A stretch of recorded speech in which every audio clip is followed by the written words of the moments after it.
राजस्थान के कोने कोने से लोग आए हैं, उनके अंदर खुशी है, खुशी का माहौल है कि आज इतनी बड़ी जिम्मेदारी हमें मिली है। राजस्थान मेरे घर का, मेरे आत्मा का हिस्सा है।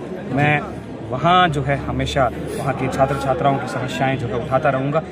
परख है वहाँ की, एक एक कोने की, पानी की मुझे परख है, घाट घाट की मुझे परख है कि किस व्यक्ति में काबिलियत है वहाँ चलाने की। अभी क्षमता हमने दी है, सब अपना ताकत दिखाएं, मजबूती दिखाएं, तो भविष्य में जो अच्छा होगा। 4 साल से एनएसयूआई के अंदर संघर्ष करके यहाँ तक पहुँचा हूँ, तो मुझे प्रदेश चलाने का भी अनुभव है।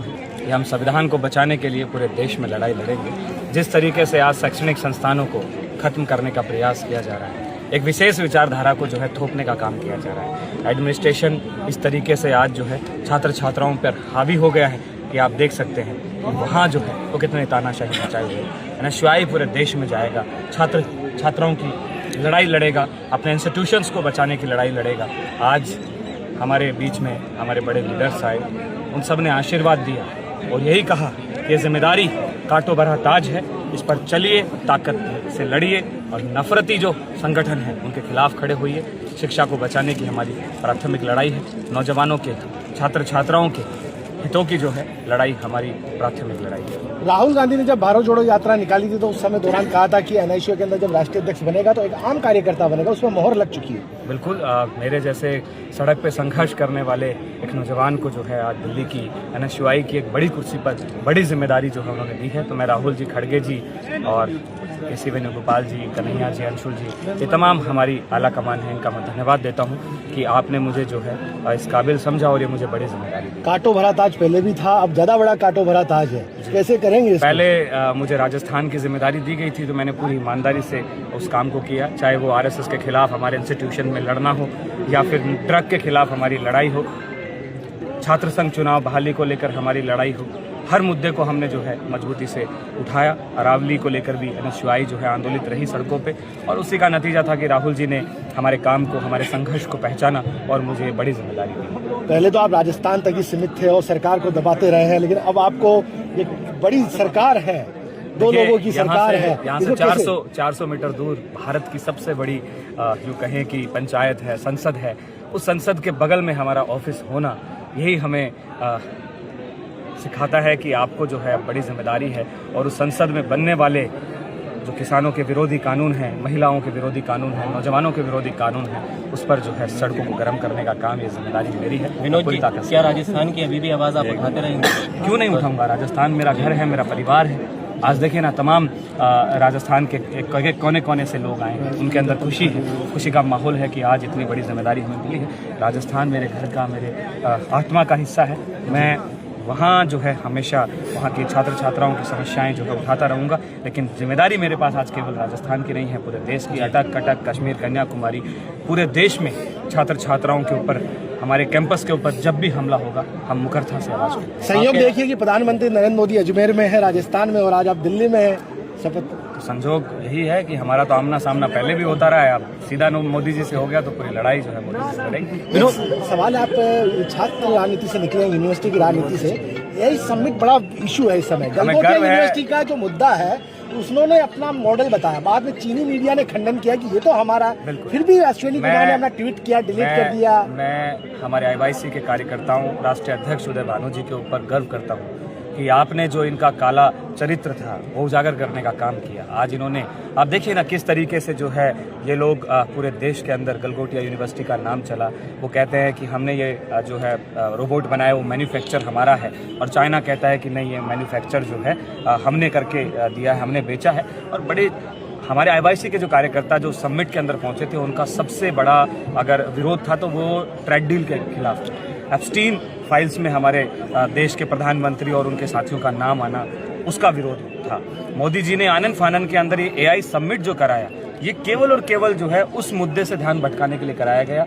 और एआई समिट को पूरे देश ने देखा कि कहाँ हमारे बाहर से लोग आए, वहाँ उनका सामान चोरी हो गया, कहाँ उनकी स्थितियाँ रही, कोई ट्रैफिक में फंस गए किसी ने भी, और मोदी जी जबरदस्ती हाथ ऊपर करवा रहे हैं, तो कह रहे थे कि ये क्या है, बड़ी चीज़ है। विनोद जी, आप अब राष्ट्रीय स्तर पर आ गए हैं, राजस्थान का प्रदेश का पद एनएसयूआई का खाली हो चुका है, किसको मिलने वाली है? देखिए, अभी बहुत सारे साथी हमारे वहाँ मेहनत कर रहे हैं, बहुत संघर्ष कर रहे हैं। अच्छा कोई व्यक्ति हम लोग चुनेंगे और आगे क्या होता है बैठ के अभी हम लोग जो है राहुल गांधी जी और हमारे कन्हैया कुमार जी खड़गे साहब के पास, केसी वेणुगोपाल जी के पास फैसला करेंगे कि भविष्य में क्या करना है, किस और राजस्थान जो है और देश के फैसले लेने हैं बिना क्योंकि मैंने आज ही चार्ज लिया है, आज से ही मैं जिम्मेदारी पे उतरा हूँ। तो मेरा पहला यही है कि हम लोग पूरे देश के अंदर छात्र संघ के चुनाव चालू करें और हमारे जैसे देश के बहुत नेता करें। विनोद जी, निर्मल जी का नाम आ रहा है बार बार कि वो भी देखिए आप, मैं ये कहूँगा कहाँ आज नहीं आए वो, उस पर क्या कहना? मैं ये नहीं, मुझे नहीं पता आए नहीं आए, मैं जिला नहीं हूँ। मैं यही कहूँगा कि नाम ये सिर्फ आप लोग चलाते हैं, ये सिर्फ मीडिया चलाती है ना। बिना बात का किसी को भी आप नुकसान पहुंचा देते हो, किसी को आगे बढ़ा देते हो। मैं यही कहूँगा जो संघर्ष कर रहा है, विनोद जाखड़ का तो पता नहीं नाम चला नहीं चला, लेकिन बने ना राहुल गांधी जी ने समझा ना हमारी काबिलियत को, मेरे संघर्ष को। मैं ये कहूँगा जो संघर्ष करेगा, जो लड़ेगा, उसको ही हम जो है अध्यक्ष बनाएंगे और उसकी जिम्मेदारी देंगे, क्योंकि यहाँ लड़ने वाला व्यक्ति चाहिए। मैं किसी व्यक्ति या किसी विशेष व्यक्ति के साथ नहीं हूँ। ये राजस्थान का मैं खुद रहा हूँ, तो मुझे परख है वहाँ की, एक एक कोने की, पानी की मुझे परख है, घाट घाट की मुझे परख है कि किस व्यक्ति में काबिलियत है वहाँ चलाने की। अभी क्षमता हमने दी है, सब अपना ताकत दिखाएं, मजबूती दिखाएं, तो भविष्य में जो अच्छा होगा। जाखड़ जी, आप ग्राउंड के नेता हैं, अब रील के नेता को कुछ कहेंगे, नसीहत देंगे, क्योंकि आप एक संघर्षशील नेता हैं। देखिए मैं रील और रियल में इसमें बात नहीं करना चाहूँगा। मैं ये कहूँगा कि सब अपना अपना काम करिए, मेहनत करिए, संघर्ष करिए। आज मैं यहाँ तक पहुँचा हूँ तो मेरी जो शुरुआत थी NSY की, वो एक छोटे से आम कार्यकर्ता, NSY के कार्यकर्ता के रूप में हुई थी। आज मुझे राष्ट्रीय अध्यक्ष जैसा बड़ा पद मिला है, ये आम बात नहीं है। खूब मेहनत करिए, खूब संघर्ष करिए और छात्रों की, नौजवानों की जो लड़ाई है उसको लड़ते जाइए, आपको सब कुछ मिलेगा। ये कांग्रेस पार्टी है, ये राहुल गांधी जी, खड़गे जी की विचारधारा वाली पार्टी है। यहाँ महात्मा गांधी, अंबेडकर, भगत सिंह जैसे लोगों की विरासत पे ये बनी पार्टी है। तो हम यही कहेंगे कि आप संघर्ष करिए। और मैं आप लोगों से भी निवेदन करूंगा कि मैं भी कई बार ट्वीट देखता हूं तो बिना बात कभी इसको आगे रेस में, साइकिल की रेस नहीं है ये, बाइक की रेस नहीं है कि अब वो आगे चला गया, कोई पीछे आ गया। आप उन लोगों को आगे लाइए जो संघर्ष करते हैं, मजबूत रहते हैं, जो गरीब परिवार से हैं, किसान परिवार से, ताकि वो भविष्य में एक अच्छे नेता बन सके। एक सवाल है कि राजस्थान में चुनाव नहीं हो रहे हैं, छात्र संघ चुनाव, अब आपके ऊपर बड़ी जिम्मेदारी है। पहले तो प्रदेश अध्यक्ष, राष्ट्रीय स्तर कि करवाएंगे, इस बात करेंगे, सरकार को दबाव में लेंगे। देश में ही चुनाव नहीं, हम सबसे पहले यही करेंगे कि जहाँ जहाँ हमारी कांग्रेस की सरकारें हैं, क्योंकि पहली लड़ाई घर से लड़ी जाती है, तो हम प्रयास करेंगे कि जहाँ जहाँ कांग्रेस की सरकारें हैं, हम वहाँ के मुख्यमंत्री जी से मिलेंगे, वहाँ के नेताओं से मिलेंगे और निवेदन करेंगे कि भाई आप जो है ये छात्र संघ के जो चुनाव हैं आप चालू करवाइए। क्योंकि हम भी किसी प्रदेश में जाएंगे तो हम पे भी सवाल खड़े किए जाएंगे कि पहले अपने शासित कांग्रेस शासित क्षेत्रों में जो है अब चुनाव कराइए। तो मैं खुल के लड़ने वाला हूँ, मैं राहुल गांधी जी का सिपाही हूँ, मैं खड़गे जी का सिपाही हूँ। मैं पूरी ईमानदारी से लड़ूंगा। जहां अगर लगेगा कि हमारी सरकार भी छात्रों के साथ अन्याय कर रही है तो हमारी सरकार के खिलाफ भी NSY खुलकर लड़ेगी। एक अंतिम सवाल है, राजस्थान विधानसभा में 2 साल बनाम 5 साल की चर्चाओं का दौर चल रहा है, सदन के अंदर कंपटीशन ज्यादा चल रहा है, भजन लाल जी बार बार चुनौती दे रहे हैं, क्या कहेंगे? क्योंकि वो जनता का सदन है, वहाँ पर जनता की काम की बात होनी चाहिए, चुनौतियों का अड्डा। देखिए बीजेपी जो है वहाँ कुछ कर नहीं पा रही है, डबल इंजन करके जो है इन्होंने पूरे राजस्थान का बेड़ा गर्क कर दिया गया है। मैं तो ये कहूँगा कि अगर कोई व्यक्ति छोटी नौकरी में लगता है तो उसकी ट्रेनिंग होती है। आपने तो सीधा हमें पहली बार भजन लाल जी को मुख्यमंत्री MLA बनाए और सीधा मुख्यमंत्री बना दिया। तो ये बड़ा जो है जनता के ऊपर एक वो है, क्योंकि हम ये देखते हैं कि बिना ट्रेनिंग के, बिना सियासत समझ के आप सीधा किसी व्यक्ति को एक ऐसी जिम्मेदार कुर्सी दे देते हो तो वो शायद उसको चलाने में जो है कामयाब नहीं होते हैं। आज मुझे NSY की जिम्मेदारी मिली है तो मैं ये कह सकता हूँ कि मैं 15 साल से NSY के अंदर संघर्ष करके यहाँ तक पहुँचा हूँ। तो मुझे प्रदेश चलाने का भी अनुभव है। मैं NSY में नेशनल सेक्रेटरी रहा, दिल्ली का इंचार्ज रहा, तो मैंने दिल्ली में भी काम किया और आज देश की जिम्मेदारी मिली है, तभी तो हमने इतना जबरदस्त कार्यक्रम ऑर्गेनाइज किया। आप देखिए ना, हजारों की संख्या में पूरे देश से लोग आए। वो क्यों आए?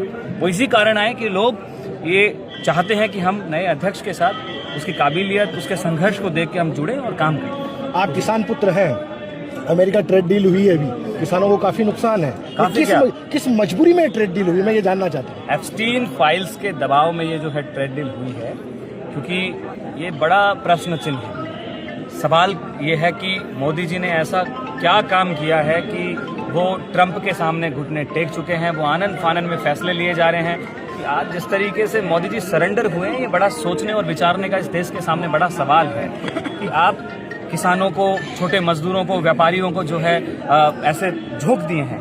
हमारे व्यापारी कहाँ जाएंगे? अमेरिका कितना टैरिफ लगा रहा है? अब 0 टैरिफ पे जो है उनका माल यहाँ बेचेगा। हमारा जिस देश को इंदिरा गांधी ने बनाया वो भी अमेरिका पे जो है टैरिफ लगा रहा है। तो आज हम कहाँ ऐसे कमज़ोर हो गए कि आज ट्रंप हमारे फैसले ले रहा है। वो अपने मुंह से कह रहे हैं कि नरेंद्र मोदी का जो है राजनीतिक करियर मेरे हाथों में है, मैं जब चाहे जब तब तबाह कर दूं। तो ऐसा क्या मोदी जी ने किया है? तो बहुत सोचने और समझने की इस देश के सामने। इजराइल में जाके प्रधानमंत्री नरेंद्र मोदी नाचते हैं और इजराइल की पार्लियामेंट में जब प्रधानमंत्री नरेंद्र मोदी बोलते हैं तो अपोजिशन वॉकआउट कर देता है। देखिए, प्रधानमंत्री